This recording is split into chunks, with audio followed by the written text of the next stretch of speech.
شروع اللہ کا نام لے کر جو بڑا مہربان نہایت رحم والا ہے۔ اے پیغمبر صلی اللہ علیہ وآلہ وسلم،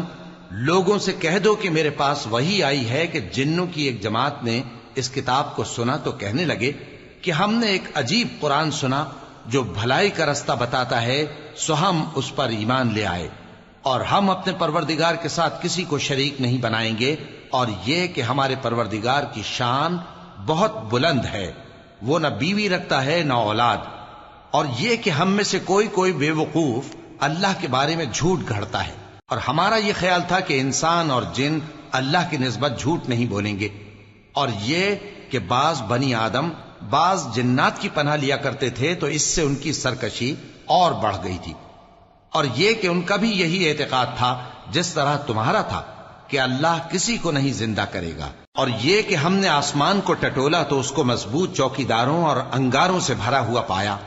اور یہ کہ پہلے ہم وہاں بہت سے مقامات پر فرشتوں کی باتیں سننے کے لیے بیٹھا کرتے تھے، اب کوئی سننا چاہے تو اپنے لیے انگارہ تیار پاتا ہے، اور یہ کہ ہمیں معلوم نہیں کہ اس سے اہل زمین کے ساتھ برائی مقصود ہے یا ان کے پروردگار نے ان کی بھلائی کا ارادہ فرمایا ہے، اور یہ کہ ہم میں بعض نیک ہیں اور بعض دوسری طرح کے،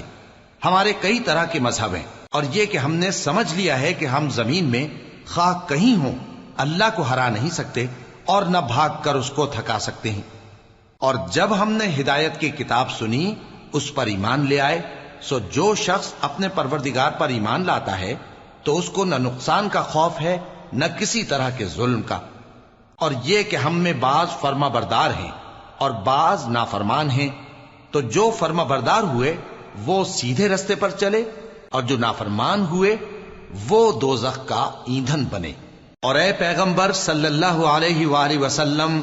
یہ بھی ان سے کہہ دو کہ اگر یہ لوگ سیدھے رستے پر رہتے تو ہم ان کے پینے کو بہت سا پانی دیتے تاکہ اس سے ان کی آزمائش کریں، اور جو شخص اپنے پروردگار کی یاد سے منہ پھیرے گا وہ اس کو سخت عذاب میں داخل کرے گا، اور یہ کہ مسجدیں خاص اللہ کی ہیں تو اللہ کے ساتھ کسی اور کی عبادت نہ کرو، اور جب اللہ کے بندے یعنی یہ پیغمبر صلی اللہ علیہ وآلہ وسلم اس کی عبادت کو کھڑے ہوئے تو کافر ان کے گرد ہجوم کر لینے کو تھے۔ اے نبی صلی اللہ علیہ وآلہ وسلم، کہہ دو کہ میں تو اپنے پروردگار ہی کی عبادت کرتا ہوں اور کسی کو اس کا شریک نہیں بناتا، یہ بھی کہہ دو کہ میں تمہارے لیے نہ کسی نقصان کا اور نہ نفع کا کچھ اختیار رکھتا ہوں، یہ بھی کہہ دو کہ اللہ کے عذاب سے مجھے کوئی پناہ نہیں دے سکتا اور میں اس کے سوا کوئی جائے پناہ نہیں پاؤں گا، ہاں اللہ کی طرف سے احکام کا اور اس کے پیغاموں کا پہنچا دینا ہی میرے ذمہ ہے، اور جو شخص اللہ اور اس کے پیغمبر کی نافرمانی کرے گا تو ایسوں کے لیے جہنم کی آگ ہے،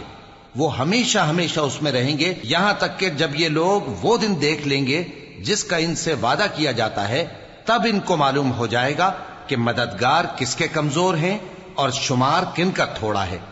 کہہ دو کہ جس دن کا تم سے وعدہ کیا جاتا ہے